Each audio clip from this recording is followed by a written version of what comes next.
Hello friends, welcome my channel. আজকে আমি বানাবো টমেটো চিপস বানানোর জন্য। দেখুন এখানে দুটো মিডিয়াম সাইজের টমেটো আমি কেটে নিয়েছি, এরকম টুকরো টুকরো করে কেটে নিয়েছি। আপনারা চাইলে চাইতে ছোট করেও কেটে নিতে পারেন। আর দুটো নিয়েছি কাঁচা লঙ্কা। এইটা নিয়েছি মিক্সির জারের মধ্যে আমি টমেটোটা, আর এর মধ্যে উপরে নিয়ে নিয়েছি আমি নুনটা, কাঁচা লঙ্কা নিয়ে এটাকে এখন আমি একটা পেস্ট তৈরি করে নেব। এই দেখুন আমি মিক্সিটাকে 30 সেকেন্ড করে 1.5 মিনিট চালিয়ে নিয়েছি। এটা খুব সুন্দর পেস্ট হয়ে গেছে। এখন আমি এটাকে বার করে ঢেলে নেব একটা বোলের মধ্যে।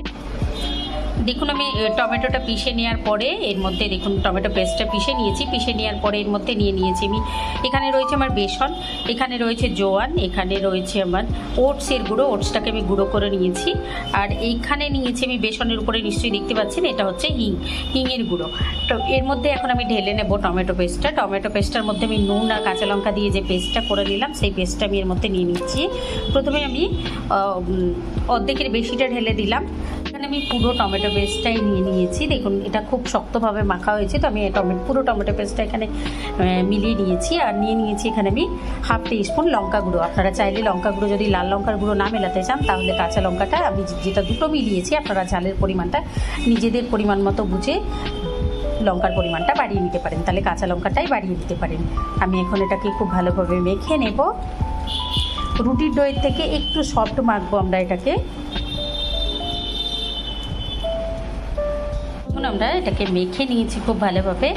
এখন আমি এটাকে ঢেকে রেখে দেবো। তো ঢেকে রেখে দেওয়ার আগে এর মধ্যে আমি দিয়ে দেবো 2 টিস্পুন তেল, দিয়ে এটাকে খুব ভালোভাবে এর উপর লাগিয়ে নেব যেন এটা ময়েস্ট থাকে। ঢাকা দিয়ে রাখবো যেহেতু আমরা 1/2 ঘন্টা, নাহলে এটা ড্রাই হয়ে যাবে, যার জন্য উপর থেকে আমি 2 টিস্পুন সাদা তেল দিয়ে দিচ্ছি। উপরে নিয়েছি আমি সাদা তেলটা। এখন আমি এটাকে খুব ভালোভাবে আবার একটু মেখে নেব।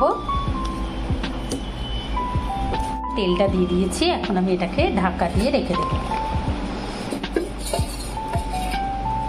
দেখুন এরকমভাবে ঢাকা দিয়ে এটাকে আমি এখন রেখে দিচ্ছি।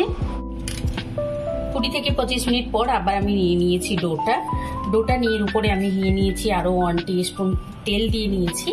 আপনারা চাইলে কিন্তু তেল দিয়ে যদি বেলতে আপনাদের অসুবিধে হয় তাহলে আপনারা কিন্তু ময়দা দিয়ে বা ওটসের গুঁড়ো দিয়েই বেলে নিতে পারবেন। তো আমি এখন এটাকে দুটো পার্টে ভাগ করে নেব, নিয়ে দুটো বড় বড় রুটি বেলে নেব প্রথমে আমরা। তো বেলে নিয়ে আমি দেখুন আমি বেলে নিয়েছি, এটাকে একেবারে গোল বেলে নিয়েছি। আপনারা চাইলে চৌকো করে বেলে নিয়েও কেটে নিতে পারবেন। তো আমি এটাকে বেলে নিয়েছি, প্রথমে একটা রুটি বেলে নিয়েছি, তারপরে আমি আরেকটা বেলে নেব। তো এটাকে এখন আমি কেটে নেব সুন্দরভাবে।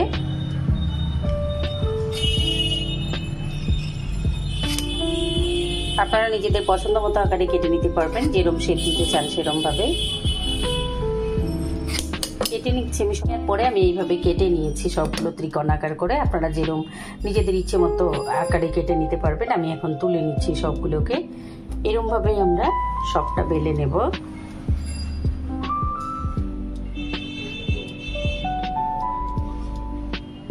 চলুন এবার ছাকা তেলে এগুলোকে ভেজে নিই। আমি বেলে সবগুলো কেটে নিয়েছি। আমি যা ইনগ্রেডিয়েন্ট নিয়েছিলাম তাতে আমার এইরকম 3 প্লেট হয়েছে। আমি 3টে প্লেটে এরকমভাবে ছড়িয়ে রেখেছি, দেখে নিন আপনাদের। আমি একসাথে দুটো রুটি বেলে, বড় বড় দুটো রুটি বেলে পুরোটা কেটে নিয়েছি। আপনারা চাইলে কিন্তু মেখে ডোটা এরকমভাবে রেখে দিতে পারেন। এটাও কিন্তু ফ্রিজে 6 থেকে 7 দিন খুব ভালোভাবে, নর্মাল ফ্রিজে আমরা যদি রাখি সেটা খুব ভালো থাকবে। একটা এয়ারটাইট কন্টেনারের মধ্যে মেখে রেখে দিতে পারি, যখন ইচ্ছে তখন ভেজে আমরা খেতে পারবো, সার্ভ করতে পারবো। তো আমি একসঙ্গে বেলে নিয়ে কেটে নিয়েছি। এখন আমরা এগুলোকে ছাকা তেলে ভেজে নেব। ভেজে নেওয়ার জন্য নিয়ে নিয়েছি আমি একটা কড়াই, গ্যাসের ফ্লেম অন করে নিব। নিয়ে এর মধ্যে নিয়ে নেব আমি সাদা তেল, নিয়ে এটাকে আমি ডুবো তেলে ভেজে নেব।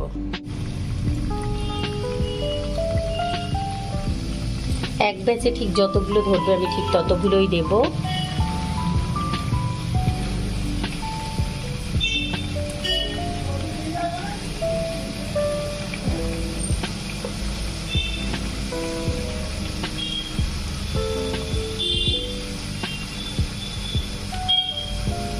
গ্যাসের ফ্লেমটা আমার মিডিয়াম লো রাখা আছে।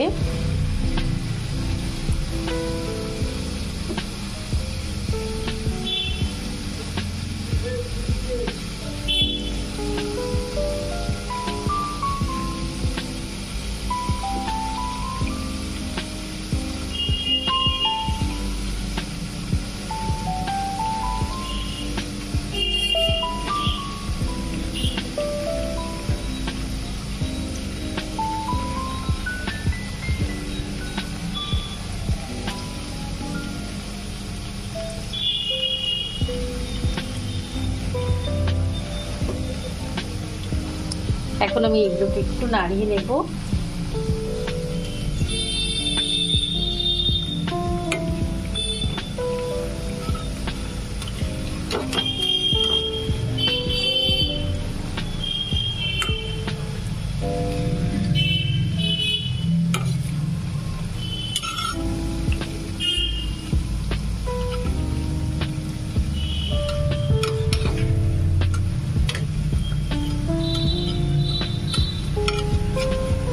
আর দেখুন টমেটোটার জন্য কালারটা খুব সুন্দর আসে।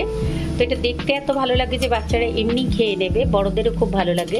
তো আপনারা অবশ্যই এটা ট্রাই করবেন। দেখুন আমি এগুলোকে ভেজে তুলে নেব। এখন ফার্স্ট ব্যাচটা দিয়ে দিয়েছি আমরা, ফার্স্ট ব্যাচ ভেজে তুলে নিয়ে আমরা আবারও বাকিগুলো ওইরকমভাবেই ঠিক একই রকমভাবে দিয়ে আমরা ভেজে তুলবো। তো এটা এখন আরও 2 মিনিট মতো হতে দেবো আমি, কিন্তু এটা কন্টিনিউ নাড়াতে থাকতে হবে যেহেতু এটা একদম পাতলা করে বেলা আছে যার জন্য।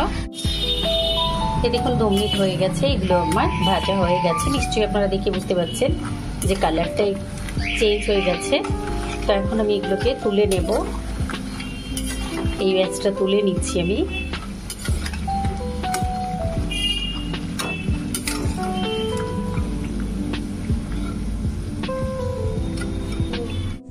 এই দেখুন তুলে আমি সার্ভ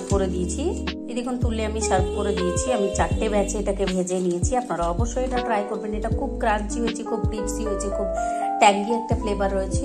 তো আপনাদের বাড়ির ধীরে বাচ্চাদের যাদের বিকেলবেলা চায়ের সঙ্গে কিছু একটা চাই, তো তাদের জন্য বানিয়ে নিতে পারেন। নিজেদেরও খুব ভালো লাগবে। অবশ্যই ট্রাই করবেন, কমেন্ট করে জানাবেন, লাইক করবেন, আমার চ্যানেলকে সাবস্ক্রাইব করবেন। Thank you.